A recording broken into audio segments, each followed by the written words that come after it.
Megan, you want to go ahead and share your screen?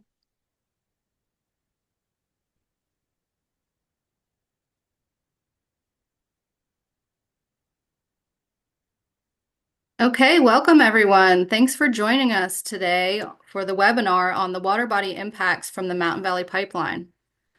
I'm Autumn Crow. I'm the Deputy Director of West Virginia Rivers Coalition, and I'm going to be moderating this webinar today. Just a few housekeeping items before we get started, and then I'll introduce our speakers. So this webinar is being recorded and will be sent out to you for reference. You're welcome to turn off your video feed if you feel more comfortable that way. Please mute yourself during the presentation to cut back on any background noise.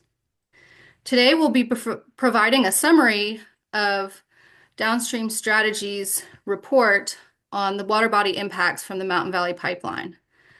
And we'll have a link to that full report in the chat. After the speakers present, there will be a few minutes for answering questions. You can type your questions into the chat box at any time by clicking on the comment bubble that's in the toolbar at the bottom of the Zoom screen. Or at the end of the presentation, you can raise your hand and we'll unmute you to ask a question. So with that, Megan, next slide. Oh, sorry. There we go. Yeah, so I'll just go over the agenda for today's webinar. We have Megan Betcher from the project scientist at Downstream Strategies, and she's going to review the third-party auditor reports from Mountain Valley Pipeline's stream and wetland crossings.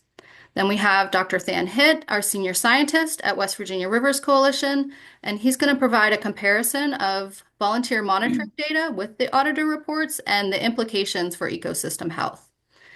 Mariah Clay, our Southern West Virginia coordinator at West Virginia Rivers, is going to discuss the human toll of the Mountain Valley Pipeline construction. And then myself, Autumn Crow, the deputy director, I'll wrap us up with conclusions and policy recommendations. And then we'll have an opportunity for everybody to ask questions. So with that, I will hand it over to you, Megan. All right, thank you, Autumn. So today I'm going to be talking about some analysis of environmental auditor reports collected during the construction of the Mountain Valley Pipeline, just to make sure we're all on the same page about exactly what these auditor reports are. I have a bit of history and background here. So back in April of 2023, the Fourth Circuit vacated the West Virginia DEP's 401 certification for the MVP because the agency could not certify that water quality standards would be upheld. Then in June of 2023, the Fiscal Responsibility Act was passed by Congress, and it required agencies to issue permits for MVP. So to address the court's ruling regarding the upholding the water quality standards, they required that all water body crossings, stream and wetlands, be inspected by a qualified third-party environmental auditor. These auditor reports were required to be submitted to the DEP within 14 days of completion of the crossing. And then for this study, the Rivers Coalition staff downloaded all of these auditor reports from DEP's online database, the extender application, for those of you who are familiar with it. So now I'm going to talk a bit about these audits. The auditors completed a survey prior to construction. During this survey, they noted they gave a score for a set of biological conditions at each stream and wetland crossing.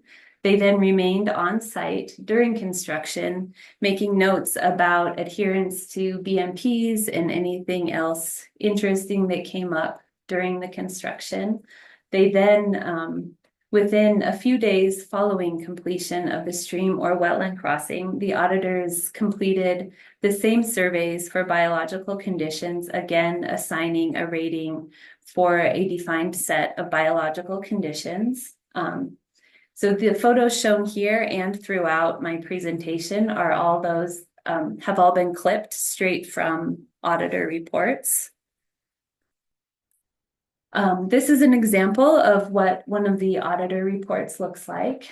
So the top portion, just this one happens to be from a wetland crossing. The top part just provides some background information about the location, dates, that sort of thing. The next section provides information on adherence to a defined set of BMPs.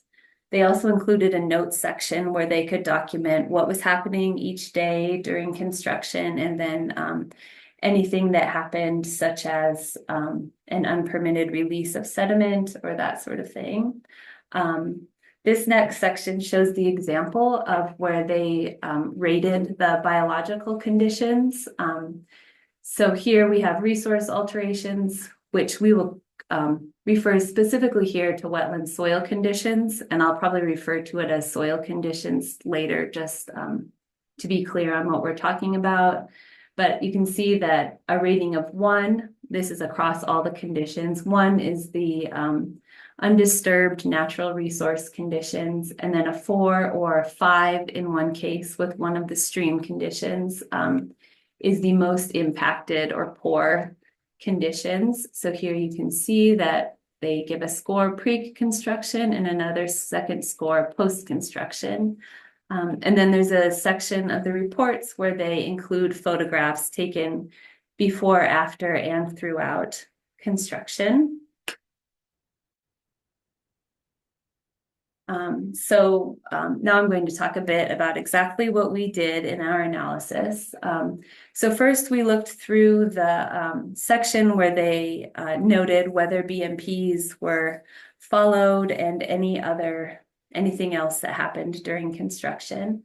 And then to look at the changes in biological conditions, we calculated a change in biological conditions, which is simply, we took the pre-construction score from this section of the reports and then subtracted the post-construction score.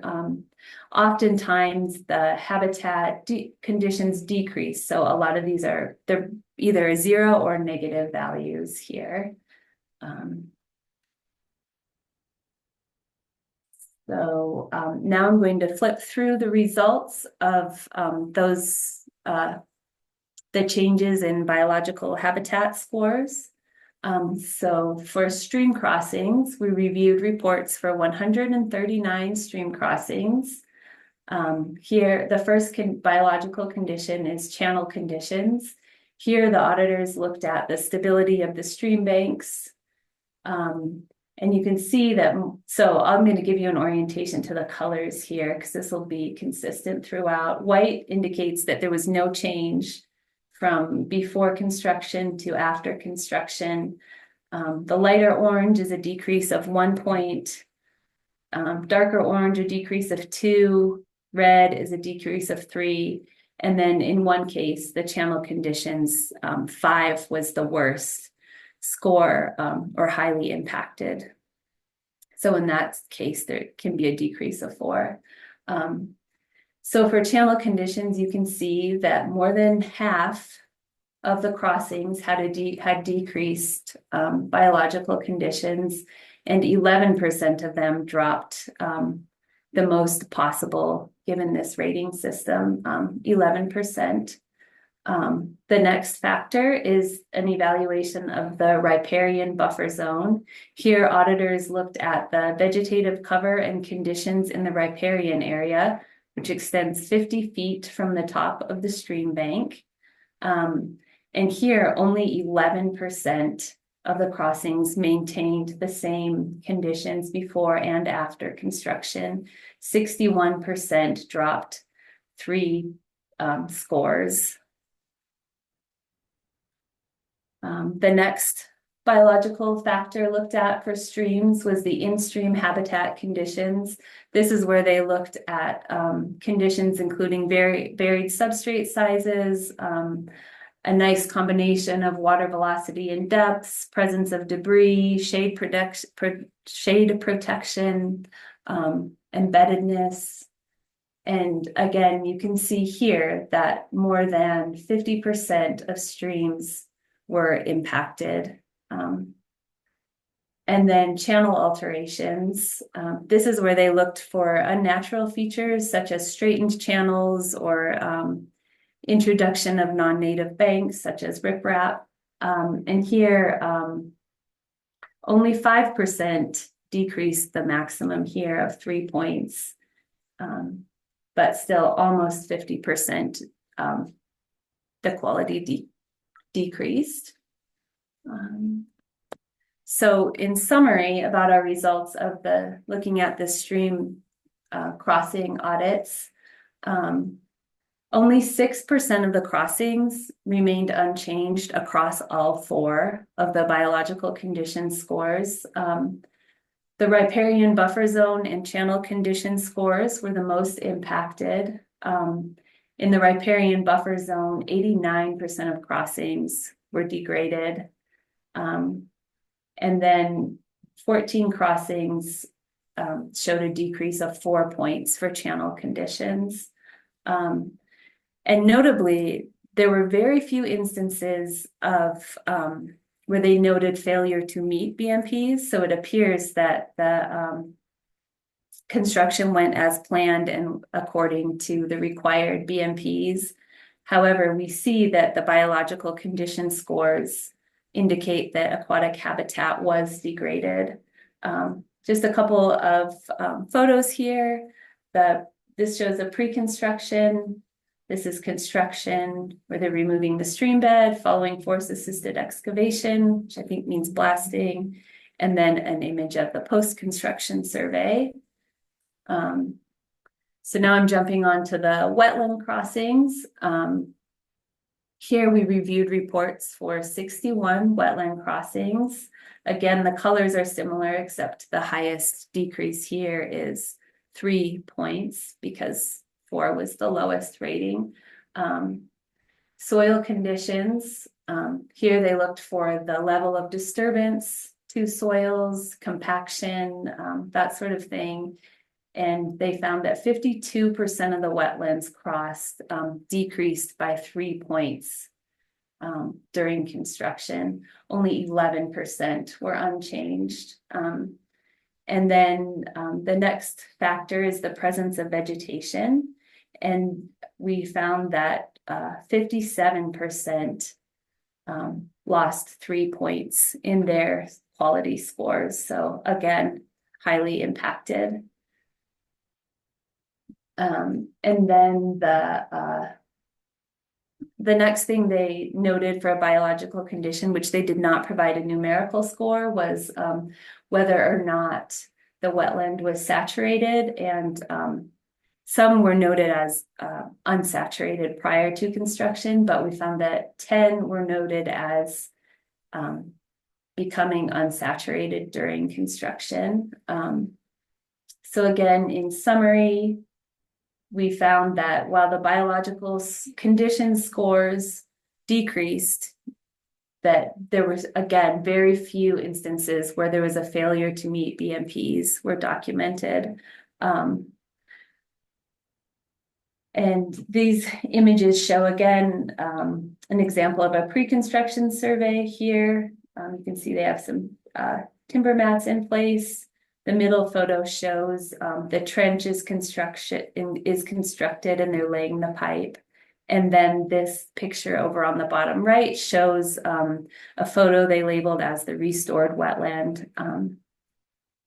One thing to consider about all of these surveys is that they were required to be completed and submitted within 14 days following construction. So it doesn't give a lot of time for the vegetation to regrow. In some cases, they scored it assuming that it would all regrow well, but there was no requirement for them to go back and make sure that the vegetation grew as it should. So next we looked at the distribution of impacts along the length of the MVP. And what we found was that the impacts were not localized. Rather, there were impacts along the length of the MVP, especially when you look across all conditions. So these maps show all four stream crossing biological conditions. And again, you can see the dark to bright red at locations extending the length of the MVP here. So it's not something localized, but something experienced along the route. And then in the report, we looked at 5 different case studies, but for the sake of time here, I'm just going to highlight a couple. We chose sites that, were along the entire route. Some of them are in areas where there are trout streams or other critical habitat designations, those designated by the U.S. Fish and Wildlife Service. So if you take a look at our report, you can see some of the details of these, but I'm just going to touch on one wetland and one stream here. So first are 2 different wetlands within the Little Kanawha watershed. Here, the main impacts were removal of the wetland vegetation. Prior to construction, each of these sites was classified as having negligible disturbance and had the highest quality rankings in the biological conditions survey. And then following condition, each had the lowest scores of indicating that they were highly disturbed. Yet there was nothing in the notes indicating that that they had not adhered to BMPs, and everything appeared to be completed as was required. Yet they were greatly impacted. The next example is in the Hunger Creek watershed. There are 2 different stream crossings here, both within close proximity in the same watershed. At one crossing, they use the dam and pump crossing method. Another, they use dam and pump with a flume. And here, this example we provided because it's an example where at both locations there were unauthorized discharges of sediment. There were a couple heavy rain events, which led to dam failure and inundation of the trench, which then resulted in a discharge of sediment-laden water to the streams. In both situations, it took a couple days before they were able to reconstruct the dams and stop the unauthorized discharge. And these are a couple photos. The first one is showing a dam construction prior to the crossing, and then the bottom photo shows an example of flume pipes transporting water from the upstream to the downstream side of the work site. And then just a couple of conclusions here. So it appears that more than half of streams and 90% of wetlands experience decreases in biological habitat quality scores, yet there were very few indications of noncompliance with BMPs. The Mountain Valley Pipeline construction was required to utilize some enhanced BMPs at all of their water crossings. And even with this, it appears that aquatic communities aquatic communities have suffered due to the biological conditions scores greatly decreasing at many sites along the Mountain Valley Pipeline. So with that, Dan's going to talk a bit about what this means to aquatic life and some on-the-ground data. Thanks, Megan. Appreciate y'all. So my name is Than Hitt. Nathaniel is my full name, and I work in the science program with West Virginia Rivers. So what I'd like to do is provide some context about one important dimension of the results that Megan is presenting, focusing on sediment, erosion, and turbidity in the water. I'd get to provide a little why do we care? Ecological context to that, and also discuss with gratitude the work of citizen scientists, volunteers, and the data that have been collected um, throughout the path of the pipeline.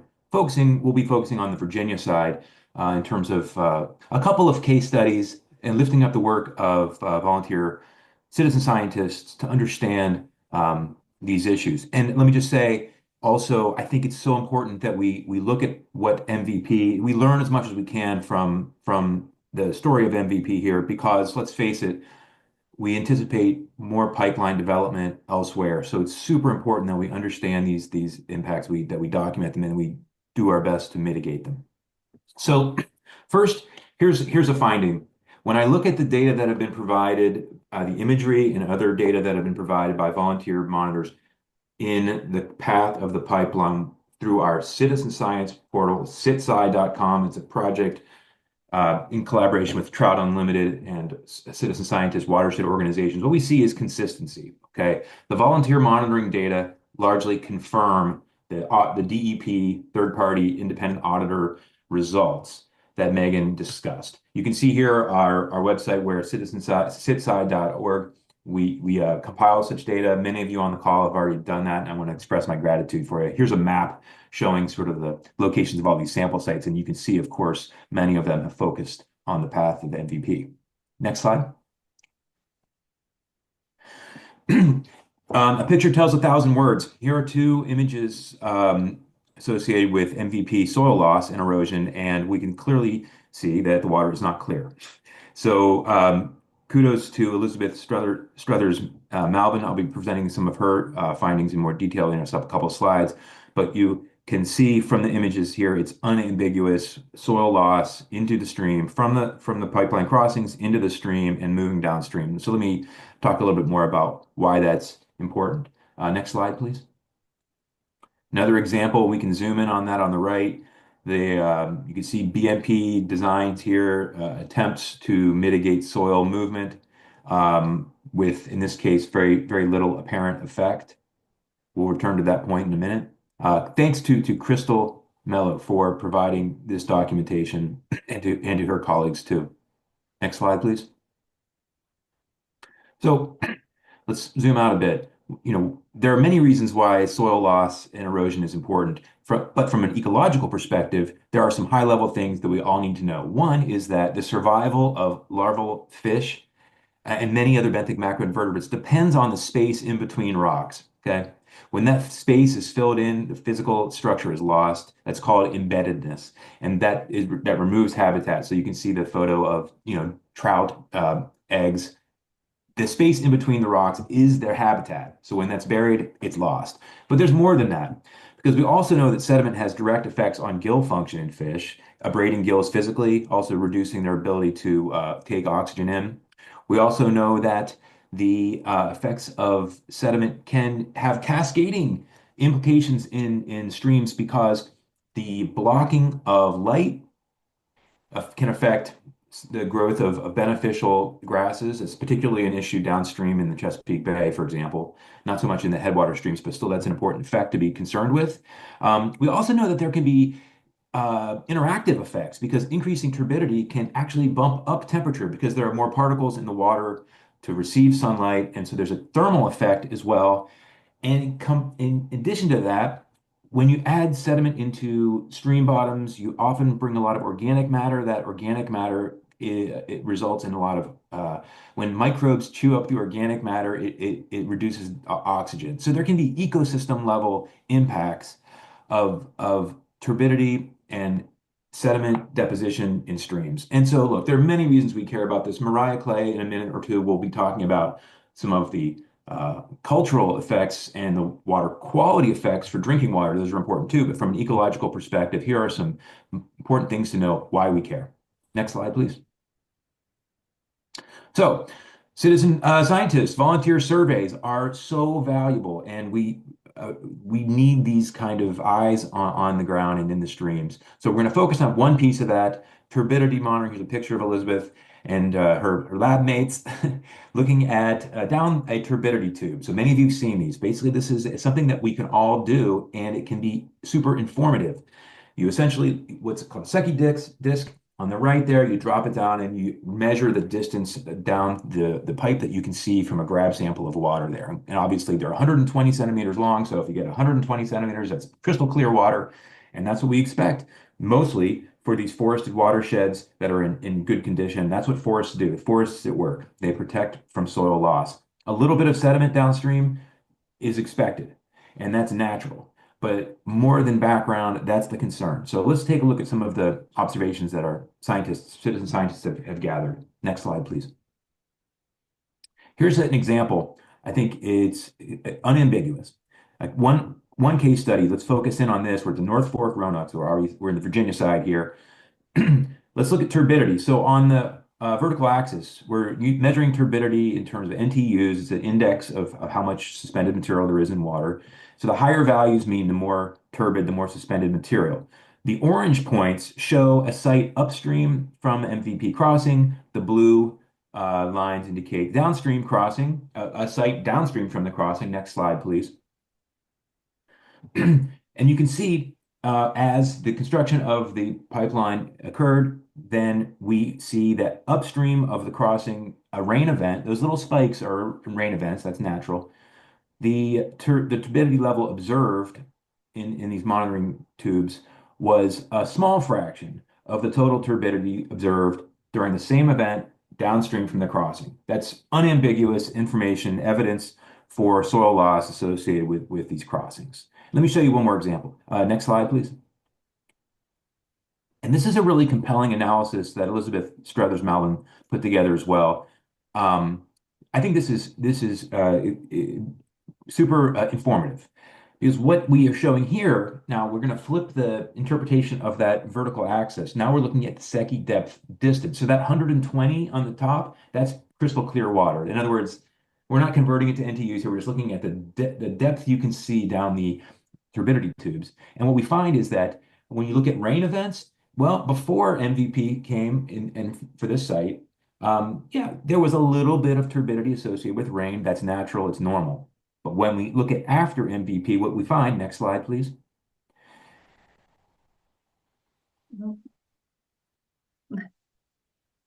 What you can It got stuck. okay, Oh, there you go. there we go. What Is that you what can you see wanted? is that's it, perfect. Is that again, the sites downstream from MVP show a stronger turbidity signal than the sites upstream for the same rain events. Okay, the same rain events. So what this is telling us is that there are direct effects we can attribute to these point source crossings. It's unambiguous in the data that were collected by citizen scientists, volunteers. So I think this is empowering and important, and it supports the auditor findings. And I think it even goes above and beyond what the auditor findings have produced because this is really more of an experimental design. Next slide, please. Okay, so some key points. And I'll just say, for more information, you can scan that QR code. That'll take you to a write-up that West Virginia Rivers has produced on our website, focusing in on the turbidity North Fork Roanoke story. But we are highly confident. We have high certainty about some elements of the story, but not others. We are highly confident that there's a documented soil loss, runoff, and stream impairment. That's unambiguous. We also know that the data that have been observed by our citizen scientist volunteers is consistent, largely consistent with what the DEP auditors have found. But here's a key point, that the BMPs that were applied to these crossings, empirically, we know that they did not protect stream quality. Because if they did, we wouldn't see the impacts that we did. It's unambiguous. BMPs, in this case, did not protect from soil loss. So that's where we're highly confident. But we also acknowledge that there are areas of low certainty, low confidence here. What are the long-term effects? You know, these are snapshots. They're immediate observations in some cases. What are the long-term effects? This is an open question. I mean, we would expect there to potentially be some long-term consequences in terms of soil process, thermal effects based on riparian shading and other things. Flood resilience may be impacted long-term. There are cumulative effects we need to be concerned with, and those are open questions. Also, we have to acknowledge that there really haven't been detailed biological surveys associated with these assessments, either from the benthic macroinvertebrate community or from the fish community, or ecological surveys really are an open question. We have high confidence in the habitat part that Megan spoke to, but in terms of the biological responses, explicitly open question. Also, an open question, and Mariah will get into this. I mean, in terms of the effect of this on groundwater, surface water interactions, okay, those can have regional impacts. They're not well understood across the scope of the entire, over 100 plus stream crossings, but that's an important potential effect that we need to be concerned about. We are always interested in groundwater, surface water interactions as it affects well water quality or other public health um, impacts, potential impacts for local communities. So with that, I'll thank you for your time and I'll pass it over to Mariah to talk about her work. Hey y'all, thanks for being here. I'm Mariah. I started my journey with rivers as Mountain Valley Pipeline organizer. In this role, I trained and supported volunteers to monitor water quality and identify and report potential pollution incidents. I also engaged with impacted community members to listen to their concerns and address their unique needs. Here's what I learned. These two photos that you see here are from Summers County. The first photo shows a bowl of water with visible sediment. The second photo shows the back of a toilet tank filled with black water. So these photos illustrate what residents experienced during MVP construction. In order to break up large underground rock, MVP used dynamite blasting. This blasting disrupted the aquifer or the underground water system, allowing sediment to enter residents' well water, their primary source of drinking water. Next slide, please. Here are two more photos that come out of Summers County regarding a different resident's drinking water source. As you can see in the first photo, the filter is clogged with sediment. This filter was replaced the day before. Normally, these filters are designed to last at least 2 months, if not longer, but in this case, these filters are being replaced daily. The second photo shows the resident emptying mud from the filter holder, a task they now have to do regularly to access even marginally usable water. This situation isn't just inconvenient, it's costly, it's unsustainable, and it's deeply unjust. These residents are living in rural areas with limited resources and are now forced to bear the burden of a problem they did not create. Next slide, please. I know these photos are heartbreaking, so this is the last I'll share. This situation comes from a family farm up in Doddridge County. It's a short video. This video shows sediment-laden floodwater. You want me to plug? I'll wait and see if this video plays for us. So this video shows sediment-laden floodwater rushing off a ridge where MVP construction took place around this time last year. During construction, MVP stripped the ridge of its trees, vegetations, its root systems, which are natural stabilizers that hold soil in place. This led to surface flow alterations and ultimately a catastrophic flood, which you see here. For the landowners, this was devastating. Their hayfields, which are critical for feeding their cattle, were destroyed. The floodwaters were so severe that they nearly drowned their livestock. These landowners have lived on this farm for over 50 years, and nothing like this has ever happened before. The connection to MVP is undeniable. Next slide, please. These are some examples of the human toll of the Mountain Valley Pipeline. There are also implications to impacted residents' mental health as the cycle of construction that started and stopped and started again, never knowing when crews would show up again and what disruption or problem would come next. The constant worrying takes a toll on their health mentally and physically. These impacts are not isolated, they're systemic. We're also working on an MVP story map that dives deeper into these stories. That's all for now. Look out for the MVP story map in the near future. Thanks for being here, and I'll pass it over to Autumn.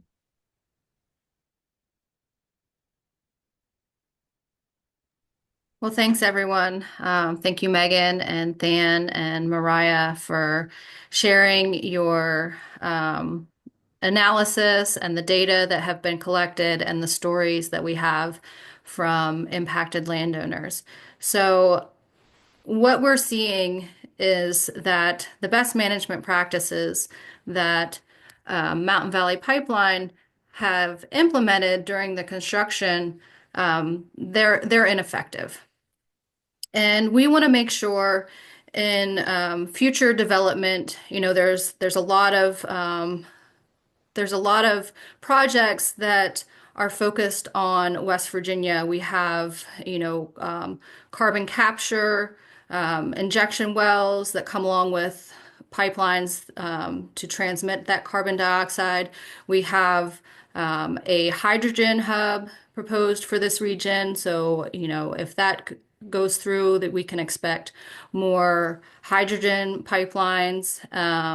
And then, as Mike Tony had put in the chat, there are these data centers, and that could also increase the use of methane gas and the use of more pipelines. So we want to make sure that we learn the lessons of the past, that we look at what has occurred on the Mountain Valley Pipeline and do better in the future. So some of our policy recommendations for new pipeline development is we need to utilize trenchless crossing methods. The evidence that Than and Megan had showed, those were for trenched crossings, dam and flume, where you dig through the bottom of the stream bed. There's another way. We can use trenchless crossing methods where you bore under the stream, and that preserves the stream banks, it preserves the stream bed, and it eliminates, or mostly eliminates, the need to degrade the stream bank, and therefore preserves that riparian area. So utilizing trenchless crossing methods. The other conclusion that we can make is that, we need to fully restore the streams that have been damaged. We need to make sure that the stream banks are properly restored, that their vegetation is growing, that we're not introducing excess sediment into these water systems. And so we need to make sure that DEP requires that these streams be properly restored. If not, then we need to require additional mitigation within that watershed so that, you can reduce the impacts in the watershed as a whole. And then the third, during this process, we constantly requested baseline monitoring, and we were never able to receive it. And so that's why we deployed volunteers to collect it. But now, looking back, we can see that there was a need for baseline monitoring and also post-construction monitoring so that we can determine what the impacts are to these streams. And so moving forward, we need to make sure that baseline monitoring is conducted on all of the impacted streams, and post-construction monitoring is conducted, including an assessment of the benthic macroinvertebrate population, because these are the so-called canaries in the coal mines that will show us if there is an impact to the aquatic life. So with that, I thank you all for joining us today, and we are happy to take your questions at this time.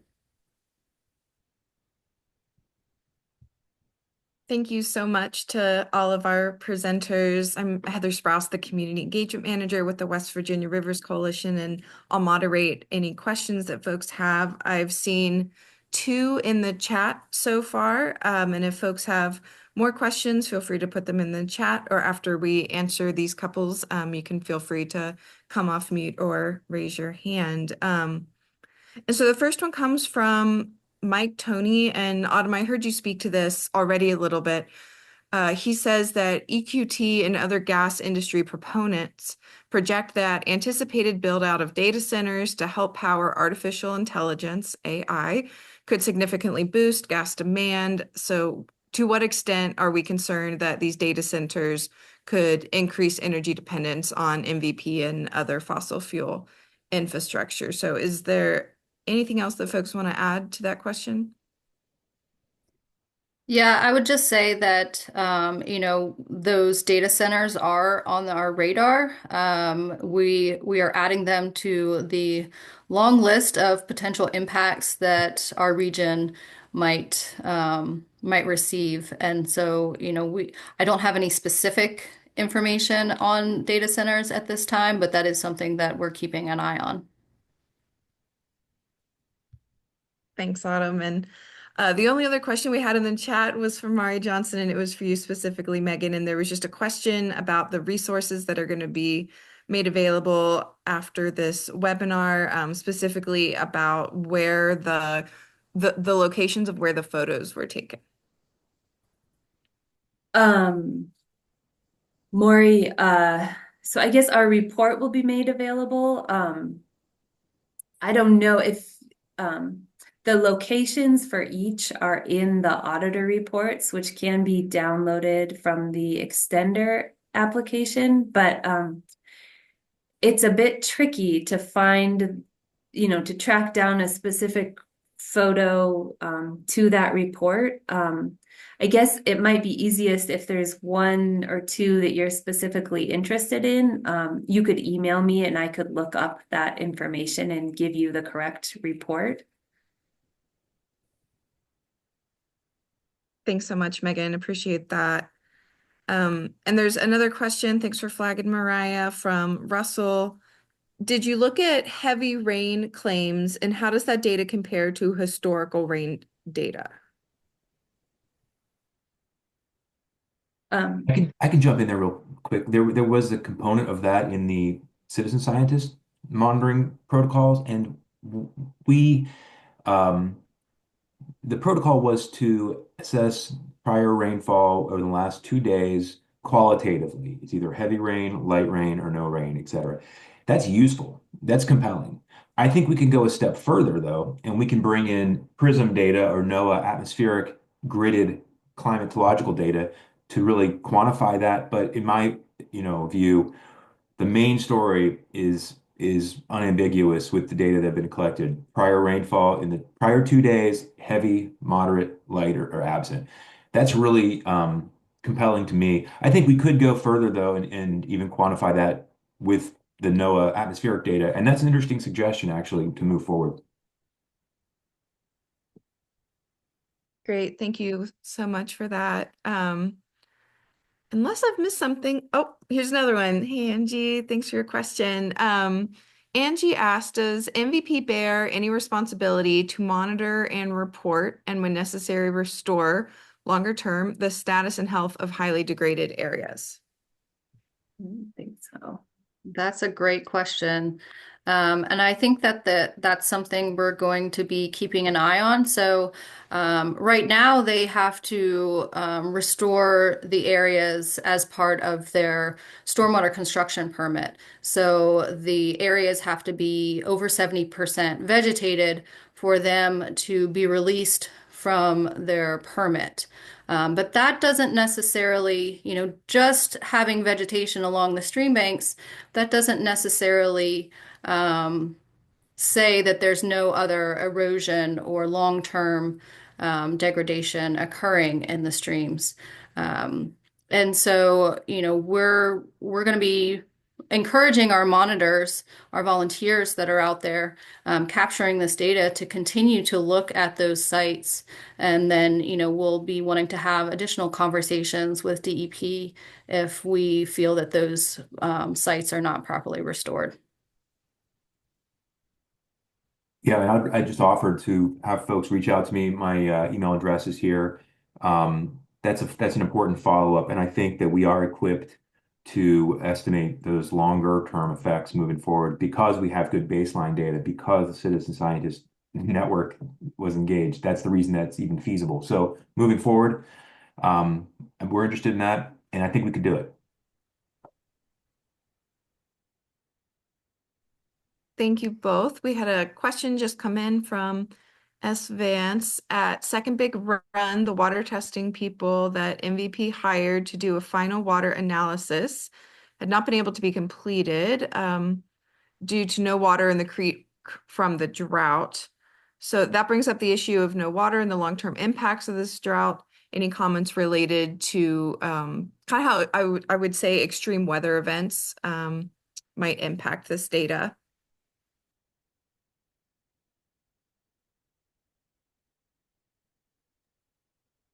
That's a great question.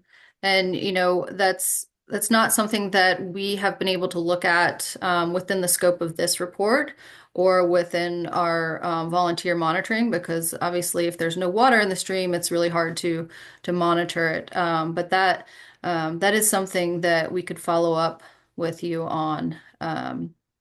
If you're interested in that, reach out to us. A really great question because let's face it, last year within the last year, West Virginia has seen both extremes on the extreme drought side and the extreme flooding side. Let's not forget, the Kanawha River was inundated its floodplain at the same year where most of the state was in drought condition. Fortunately, we see a reprieve from that in general, but groundwater levels are still low in many places. Let's be honest about it. But I think to the question of drought and stream crossings. Well, it's high flows that mobilize sediment. So in a way, that low flow condition was sort of protective from the point of view of sediment mobilization. Thank you so much. We have another question that's come in, and forgive me if I pronounce the name of this tool incorrectly. Eliza says, in the future, if something similar were to occur, would piezometers allow you to determine the impacts to groundwater? That's a great question. Piezometers are really, really hard to implement, but they can be really informative. Basically, what this is a pipe into the ground to look at the level of where the water table is observed and to look at changes in that. It's an interesting thought moving forward. It is intensive work, but that would be a feasible approach to estimate that groundwater surface water interaction.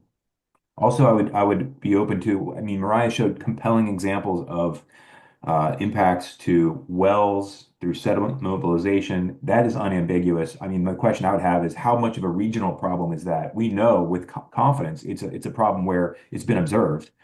But where has that been regionally? Piezometers are really good at looking at shallow effects. They're not so good at looking at the deeper effects. And as Mariah showed, maybe it is a deeper effect of blasting that is the culprit. So piezometers good at shallow, not so good at deep.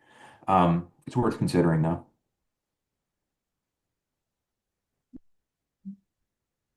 Great, appreciate that, Than. So I'm seeing some comments in the chat, but I don't think I've missed any questions. If I have, please feel free to bump it. And if folks want to come off mute or raise your hand and ask any questions, we're happy to stick around.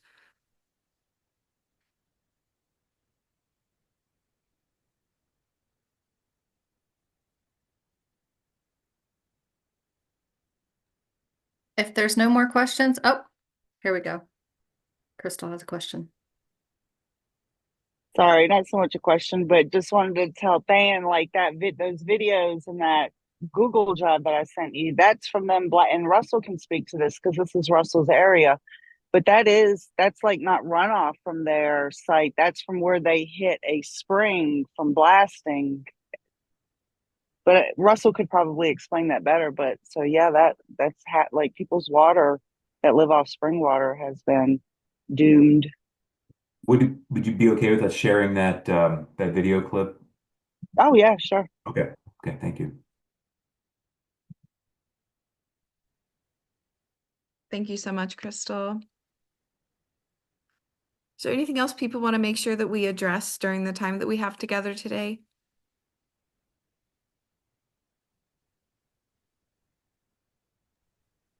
All right. Well, thank you all so much for joining us. That concludes the webinar.